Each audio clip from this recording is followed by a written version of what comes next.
तर जय शिवराय भाऊंनो. तर आजचा विषय काय आहे, आपण निघालेलो सातारला. तर काम असं होतं की सातारमध्ये आपले बॅनर आलेले होते पेंटिंग केलेले, ते व्हिडिओ काढण्यासाठी आपण चाललेलो तिकडे. तर पहिल्यांदा म्हणलं पेट्रोल टाकून जावं गाडीत. तिथे गेलो तर पेट्रोल पंप बंद होता. मग यांना म्हणलं राव काहीतरी करून द्या, गाडीत पेट्रोल नाही. मग यांनी काय आधीचा ड्रम काढला, ड्रम भरलेला होता, आता ड्रमातनं पेट्रोल कसं काढायचं. तर यांनी अशा प्रकारे ड्रमातनं पेट्रोल आपल्याला काढून दिलं. त्या प्रकारे पेट्रोल टाकून आपण निघालो सातारला. आपल्याला जायचं होतं लिंबमध्ये, तर मॅप टाकला तर मॅपने डायरेक्ट रानातच रस्ता दाखवला. आता काय माहित म्हटलं रस्ता कुठून येतोय ते, मग रस्त्याने बरोबर मेन रस्त्याला आणलं. मग काय बघता बघता पोहोचलो सातारमध्ये.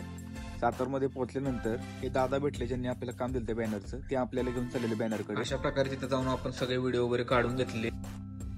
मग काय थोडं थंड लस्सी वगैरे घेतली, परत निघालो. आता म्हटलं आलो तर थोडंसंच लांब सातारा, 10-15 किलोमीटर सातारा फिरून वगैरे जावं.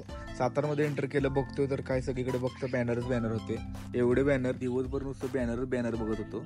चौकात मोठे बॅनर लावलेले होते आणि बॅनर म्हणचाल काय टॉपचा विषय होता. सातारामध्ये फिरता कसा दिवस गेला काय समजलं नाही. वाजलेले 4. मग काय निघूयात म्हटलं आता फलटणकडे. लगेच काढल्या गाड्या, बसलो, निघालो फलटणला.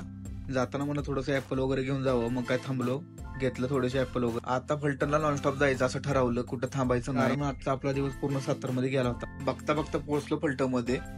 आता कसं बरं वाटलं. तर भावानं भेटूयात पुढच्या व्लॉग मध्ये.